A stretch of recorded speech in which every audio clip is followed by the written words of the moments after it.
Hello la famille, comment vous allez? J'espère que vous allez bien. Moi, je vais très très bien par la grâce de Dieu. Aujourd'hui, on se retrouve pour une nouvelle vidéo, pour une nouvelle série de vidéos où on va parler de vision, on va parler de l'importance d'avoir une vision, comment avoir une vision, c'est quoi la vision. Bref, on va parler vision. Si vous êtes nouvelle sur cette chaîne ou si vous êtes nouveau sur cette chaîne, je m'appelle Vernerita. Sur cette chaîne, vous allez retrouver des vlogs, des podcast comme celui-ci. Je dirais que c'est un petit podcast parce que je suis posée et on va parler de thématiques importantes, notamment en relation avec, en lien avec la vision, le mindset, l'organisation, parce que ce sont des sujets que j'aime énormément. Donc bienvenue à cette série de vidéos.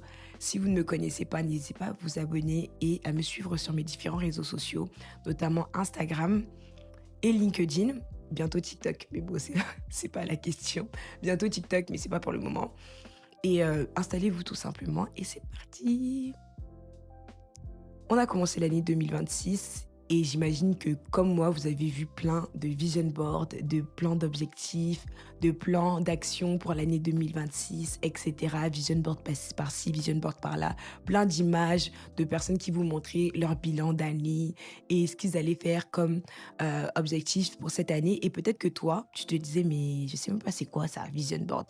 Et peut-être que toi aussi, tu faisais partie des gens qui ont fait leur vision board, qui ont pris l'application Canva et ont mis plein d'images dessus en espérant que leur vision s'accomplisse en ayant mis juste des images.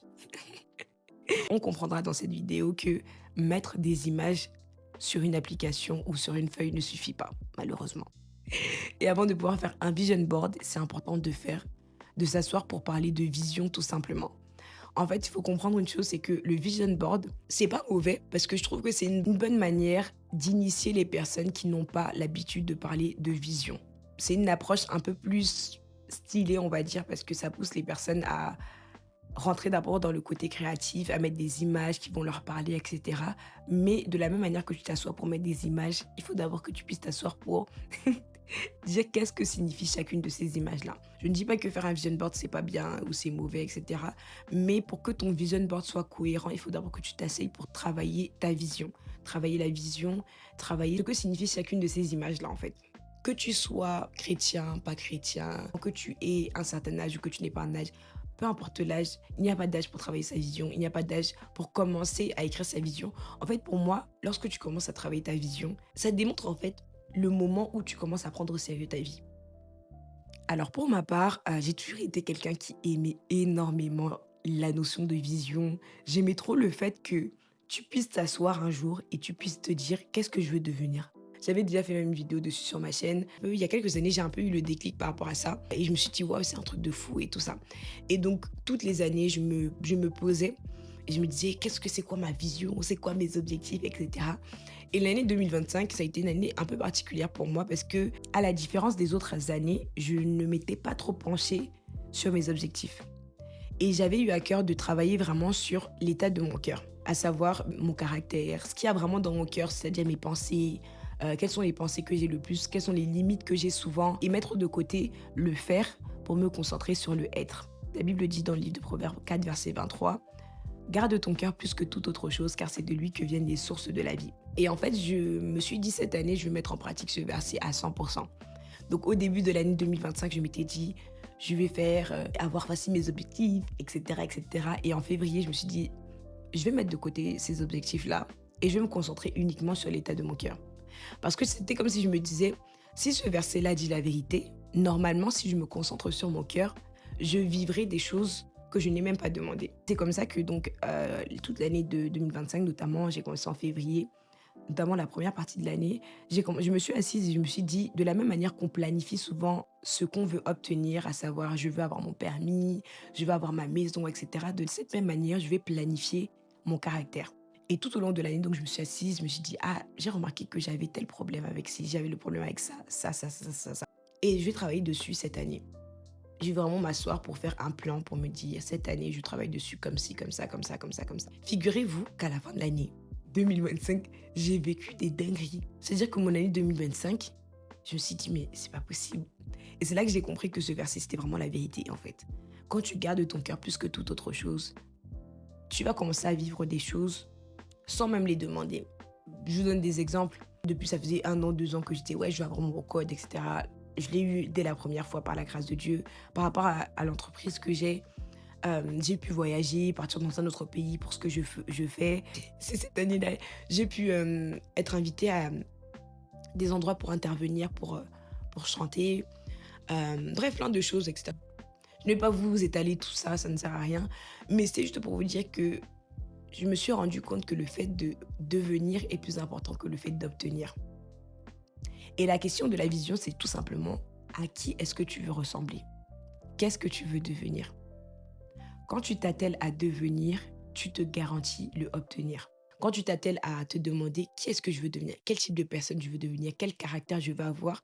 Tu vas obtenir automatiquement. Parce que quand tu as un bon cœur, tu obtiens de bonnes choses. Bref.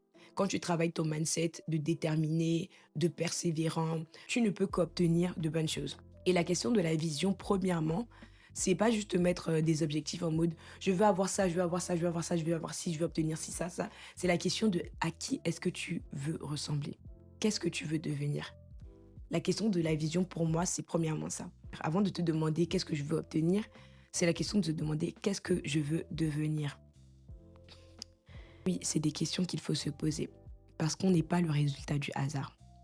On est d'accord pour dire qu'aujourd'hui, ce que tu es aujourd'hui, je sais pas c'est quoi ton prénom, mais la Camille d'aujourd'hui n'est que le résultat de son enfance, de ses expériences, de ce qu'elle a entendu, de ce qu'elle a vu, des personnes qu'elle a côtoyées, etc. On ne devient pas un type de personne par hasard. On ne devient pas méchant par hasard. On ne devient pas une bonne personne par hasard. Notre avenir est le résultat de nos pensées, de nos actions, qui sont devenues des habitudes et qui ont créé une destinée. Tu te rends compte que pour jouer sur ton avenir, il faut que tu commences d'abord par choisir qui est-ce que tu veux devenir.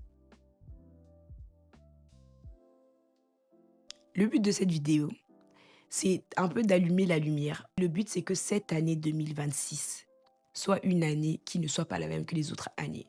Mais pour pouvoir faire cela et pour pouvoir y arriver, il faut que tu puisses te poser et que tu puisses te dire: qu'est-ce que je veux devenir? Tu n'es pas obligé de devenir ce que tes parents sont. Tu n'es pas obligé de devenir ce que tu vois autour de toi. Et tu n'es pas non plus obligé de rester la personne que tu es. Tu te connais mieux que moi, donc tu sais ce qui ne va pas peut-être dans ta vie, dans ton cœur ou dans ton environnement, etc. Et le but de cette vidéo, c'est de dire que rien n'est une fatalité. Rien n'est une fatalité. Moi, je trouve ça incroyable de se dire que, en tant qu'être humain, Dieu nous a donné la possibilité de changer les choses. Aujourd'hui, tu peux décider que mon année 2026 ne sera pas comme mon année 2025. Tout part d'une décision. Genre, il peut y avoir plein de personnes autour de toi qui t'encouragent, qui te disent: ouais, t'es capable, tu peux faire ci, tu peux faire ça. Mais tant que toi, tu t'es pas posé pour te dire: à qui est-ce que je veux ressembler? Qu'est-ce que je veux devenir? Quelle est l'image d'eux? Quelle est l'image que je veux avoir? Tant que je t'ai pas posé comme ça, tu ne vivras que le fruit du hasard. Mais comme le hasard n'existe pas, bah, tu seras le résultat de ton environnement. Si ton environnement est malsain, tu seras étonné toi-même de devenir malsaine. Si ton environnement t'élève, ben, automatiquement tu vas être élevé.